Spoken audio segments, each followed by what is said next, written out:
I'm telling you to leave, you woman who can only give birth to girls." The one glaring at me with utter contempt was my husband, Jake. I instinctively rubbed my belly. I had borne 3 daughters through this belly in pain for Jake, but what Jake really wanted was a son.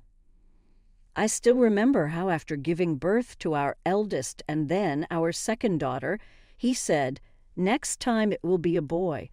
When our third daughter was born, Jake even left the naming all up to me. Ah, is this finally heading to divorce? I felt like sighing with a faint smile. My husband assured me not to worry about a successor. There's already someone else who can bear him a son. I'm Susan, a full-time homemaker, and I just turned 40. I live with my husband, Jake, and our 3 daughters. It's been 3 years since I gave birth to our third daughter. This month I've decided to quit being a homemaker to go to work. Work? It's because on Jake's salary alone we couldn't afford to provide lessons for our 2 older daughters. I decided to work for the sake of our 3 children. Fortunately, I found a job quickly, and now I'm managing to cover our household expenses while working. Lately, Jake's been griping more and more about how his folks are getting on in years and that I should be the one to take care of them. Would be a big help if you could quit your job to look after my parents, Susan. That's out of the question right now. Why? We can live comfortably enough on just my salary if we don't splurge. Splurge? I've never done that. I'm working because your paycheck alone won't cover extracurriculars for the kids. They don't need any extracurriculars. It's perfectly fine if they don't learn anything extra. This is the kind of nagging I always get from Jake. That's why I've learned to just brush it off whenever he brings it up. Are you even listening, Susan? I hear you. I'll do what I can to help out. Honestly, I can't stand my in-laws. I genuinely don't want to help with their care. But Jake and I live near his parents' place. It was his idea to start our married life in an apartment close to them. At the time, I didn't know their true colors and thought it had to be convenient for me too, saying naively that it would be helpful. But it didn't take long to see their true nature. About 6 months into our marriage, my mother-in-law asked me to help clear space for a big table she bought so we could all gather any time. That's when I started helping out at their house. I found myself constantly bossed around by my in-laws, being told where to put things, to tidy up, to serve tea like some kind of servant. Being newly married, I couldn't handle it well and just kept helping as they told me to. Because of that, each time I visited their house, they treated me worse and worse. Every visit, I was like a little maid, having to listen to the in-laws boast about the old days or complain about their struggles for what felt like hours. And then they'd end up meddling in our private life, pressing us to quickly produce a male heir. Even my husband, who said he wanted kids, would say things like, "Of course, I prefer a boy. Actually, if it's not a boy, there's no point in having one." When I was pregnant, all that those 3 cared about was the baby's gender. When they found out our first child was a girl, they insulted me and said things like, "Well, there's a saying, first a girl, then a boy. She'll be handy to have around." When the second and third turned out to be girls too, the in-laws openly lost interest in them. They just kept saying, "Next time make sure it's a boy." Why is this house such a mess? There's no rowdy boys running around, and still you use being busy as an excuse. Can't you even clean properly? Maybe it's your laziness that's why you can't have a boy. All these girls and all they'll do is get married off elsewhere. They can't be successors. You should be taking care of us, the heads of the family, instead of wasting time on girls who are no use as heirs. To think these are their own grandkids they're talking about. I never invited them in the first place, and I sure as heck don't want to go to their place. Being dragged to their house and treated like this is more than I can stand. I've told Jake countless times that I want to keep our distance from his parents, but it's like talking to a wall. The house being a mess is a fact. Girls are supposed to play quietly and read books, right? Instead, they just scatter their stuff everywhere. If you can't manage housework and childcare, which are supposed to be a woman's job, then it's no wonder you're being criticized. How can you say that when we're both working to raise our 2 kids? It's impossible for housework and childcare to be only my responsibility. If working is your excuse, then just quit and be a stay-at-home mom. If you can't do that, then what my mother's saying is right. You think you can support me and our 3 daughters on your salary alone. That's why I'm working too. It gives me a headache just thinking about it. Sure, there was a time when men worked and women took care of the home and kids, but those days are long gone. Now it's normal for wives to work too, but to accept the changing times while still insisting that housework and child care are solely a wife's responsibilities is just too convenient. No matter how much I try to convince him, Jake just won't change. Mom's right. It must be as Dad says every time. I heard these words. Thoughts of divorce crossed my mind. But my daughters, oblivious to everything, were fond of Jake.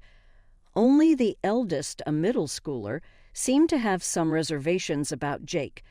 Being in the throes of adolescence, she didn't seem to be very interactive with Jake yet. Whenever I saw the 3rd girl innocently laughing and clamoring to be held by Jake, calling him Daddy, Daddy, I couldn't bring myself to go through with the divorce. 3 months had passed since then. For some reason, Jake started coming home late more frequently. I was suspicious and asked him when he returned home, "Jake, you've been quite late recently. Is something up at work?" "No, it just happened today. A junior messed up and I had to cover some overtime." At first, I believed his words, but he began to come home late more often, and I asked again. Then Jake started making excuses, like he was held up at work entertaining clients or meetings with partners. Ran long even as I started to suspect Jake's words and actions. I couldn't muster the courage to take that step away because I didn't want to deprive my children of their beloved father. I started to pretend not to care about Jake's late returns. Half a year had gone by. In this way, a colleague I worked with mentioned seeing Jake walking in the downtown area with a young woman. I dismissed it to her, saying Jake was at work, but she insisted she wasn't mistaken. Our families are close, often going camping or having barbecues together on holidays, and my daughters are around the same age as hers. Jake and she always got along well whenever they met, so I knew she couldn't have mistaken someone else for Jake. But even knowing this, my desire to trust Jake was stronger, and her suggestion to approach him next time made my heart skip a beat. I told her I'd talk to Jake about it, hoping it was just a misunderstanding. I went to see a private investigator immediately after work and requested a surveillance operation. 5 days later, the investigator got back to me saying it had been quite straightforward. When I met the investigator after work, I was presented with substantial evidence. There were several photos of Jake entering a hotel with another woman, and the results were incriminating. I decided to confront Jake about the affair as soon as I got home. Though he had gotten home before me, he was just looking at his phone in the living room. I saw my eldest daughter take her younger sisters to her room, and while I felt sorry, I couldn't keep it to myself. "Jake, can you explain this to me? You said you were working overtime or entertaining, but is entertaining clients at a hotel part of the job?" Jake didn't respond to my words and just started making a phone call with a cold expression. For some reason, Jake remained silent, determined not to speak. "So your silence means you admit it's true? It's none of your business. You really think a husband's affair is none of his wife's business. It's none of your business." No matter how many times I asked, Jake only repeated that it was none of my business. Then suddenly the doorbell rang. While I was thinking of pretending we weren't home, Jake quickly went to open the door. In came my in-laws and the woman from the investigator's photos. "What's going on? Did you call them here?" I hadn't planned on telling the truth until everyone arrived. "Well, now that everyone's here, explain these photos." I challenged Jake again with the photos. "The girl there is pregnant with a boy. Our family has always needed a son to carry on the family line.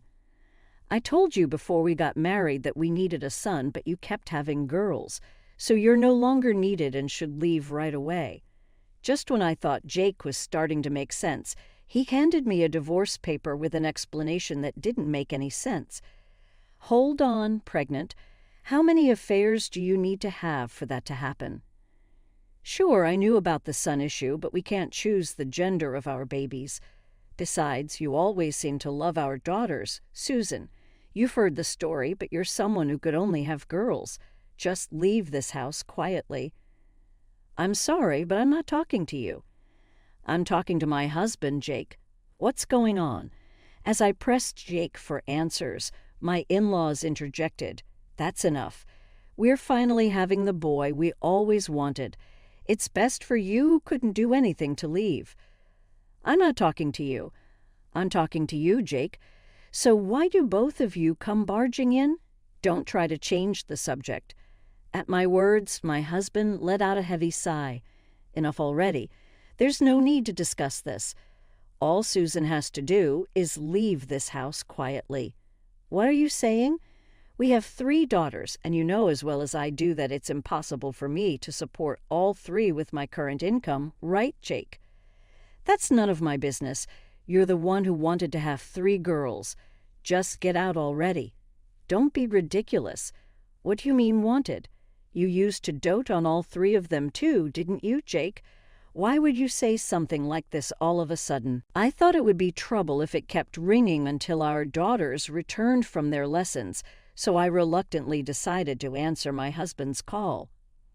Good, you finally picked up. What do you want all of a sudden?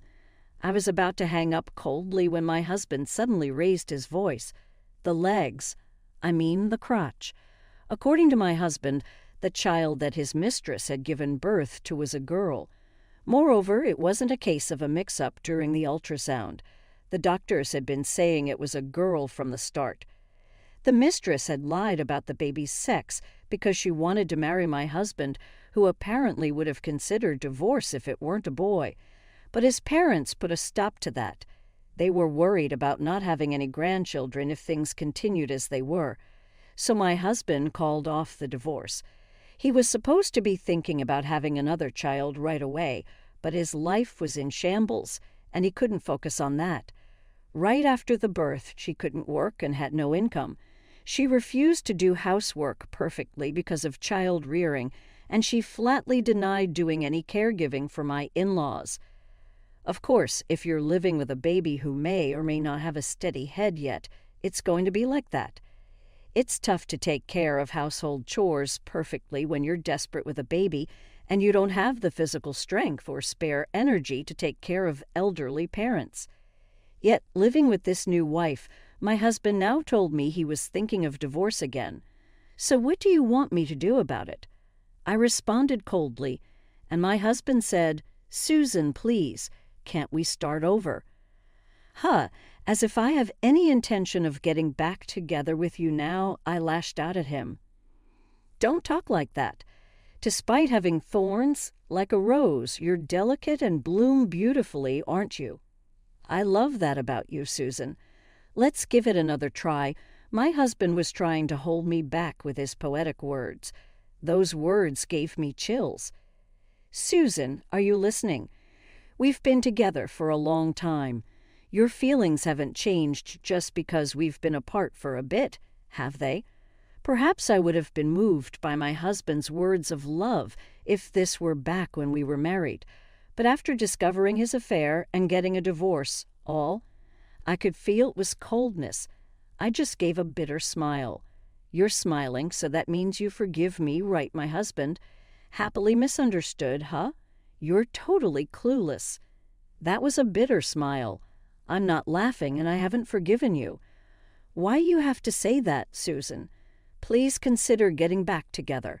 Haven't we always been doing well? You were happy with me, weren't you?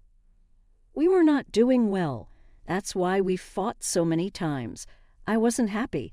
That's why I divorced you. It was you who said you didn't need me. That's true. Right, then we can start over. It was me who suggested we break up, so I'm suggesting we start over. Let's do it." My husband started spouting nonsense about wanting to reconcile. He even brought up old times, and honestly, I was fed up. But then a thought struck me, and I changed the subject. "Oh, about Kate.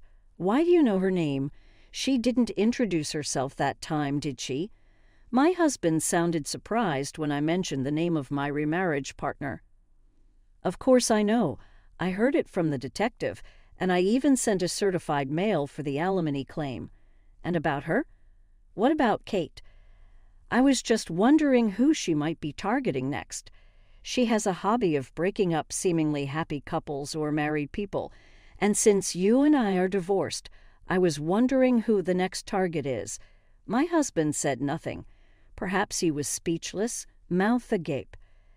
I proceeded to explain to my unresponsive husband what I knew about this woman named Kate. Kate had always been adorable since she was a child, always surrounded by various people.